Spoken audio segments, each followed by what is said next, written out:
Salam Rahayu, Assalamualaikum warahmatullahi wabarakatuh. Salam sejahtera, Om Swastiastu, Namo Buddhaya. Salam kebajikan, salam hormat. Kanjeng Jagat akan membeberkan atau menjelaskan tentang wajengan atau pembelajaran ya, wajengan atau pembelajaran atau piwulang ya, bagi kawan semua dan sahabat saudara semua di seluruh Indonesia dan di seluruh dunia, khususnya di Indonesia ya, di seluruh dunia dan khususnya di Indonesia, akan membahas tentang hantu ya. Kenapa hantu di Indonesia sama di Cina, sama di Tionghoa atau di Amerika ya, atau di Inggris, di Jepang ya, atau di Eropa, atau di Arab Saudi, juga di Turki, Mesir itu berbeda hantunya itu. Kenapa kok beda ya? Padahal hantu itu sama. Setan ya, atau jin ya, atau iblis itu. Kenapa berbeda? Bentuk hantunya berbeda-beda. Paling banyak itu hantu di daerah Indonesia ya. Di Jawa Barat juga berbeda, Jawa Tengah juga berbeda, Jawa Timur berbeda, suku perdalaman juga hantunya berbeda-beda. Kenapa itu kok berbeda-beda? Saya jelaskan, akan saya beberkan tentang hantu ya.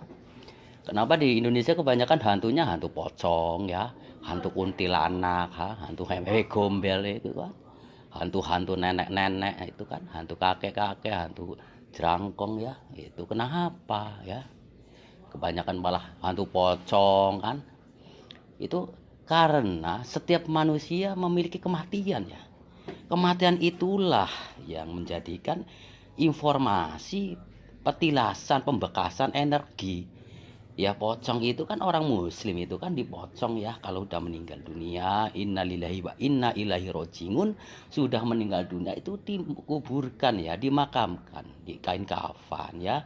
Sudah di kain kafan itu akan meninggalkan ya informasi, yaitu meninggal bekas energinya, yaitu pocong ya, itu dikuasai oleh setan. Jadi ya hantunya ya seperti pocong itu, karena bekas energi yang sedang sudah dilakukan oleh si mayat ya. Bukan mayatnya jadi pocong atau orang yang meninggal sudah jadi pocong, itu tidak, maaf aja, itu hantu. Jadi energi seseorang yang sudah meninggal dunia itu petilasan atau bekasnya itu energinya kan masih ada auratnya ya. Itu ya dimasuki oleh setan atau jin. Jadilah itu hantu. Hantu pocong apakah bisa berubah-ubah? Ya bisa berubah, tapi ya terbatas, soalnya energi itu dari mayat ya, dari energi mayat atau energi jasad yang sudah dimakamkan. Jadi cuma petilasan energi ya, bayangan energi dimasuki oleh setan itu untuk menakut-nakuti kita ya. Jadi bukan orang yang meninggal itu jadi pocong, itu bukan, itu maaf ya.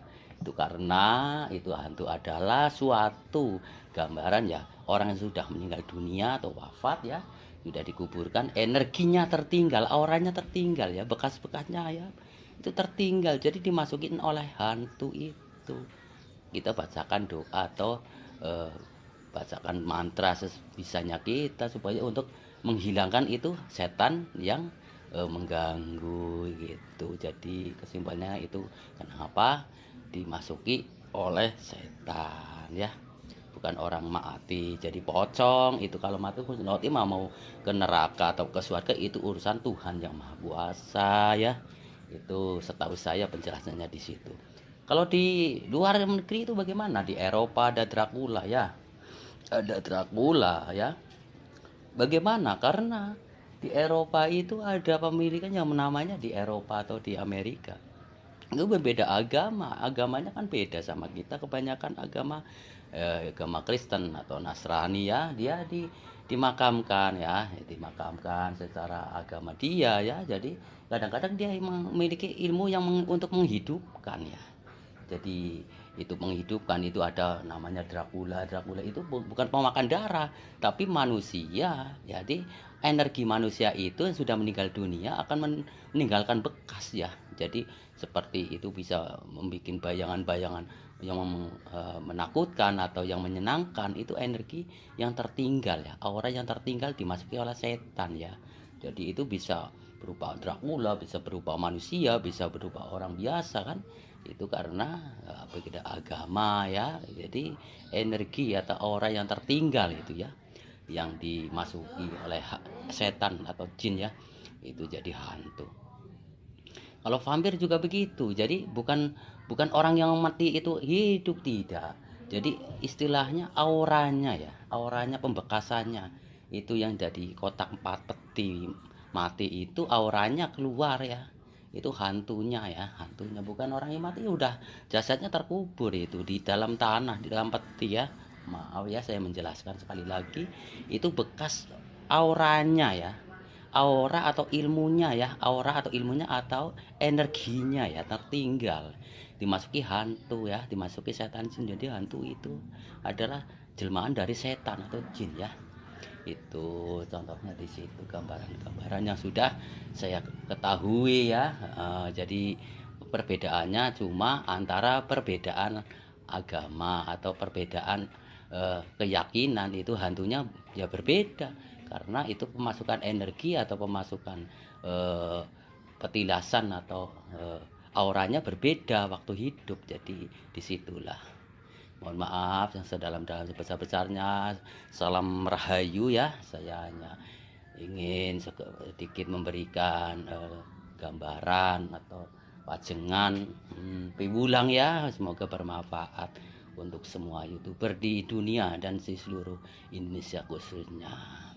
Sambung kembali nanti. Salam rahayu, salam rahayu. Assalamualaikum warahmatullahi wabarakatuh. Salam sejahtera, Om Swastiastu, Namo Buddhaya. Salam kebajikan, salam hormat. Kanjeng Jagat akan membeberkan atau menjelaskan tentang wajengan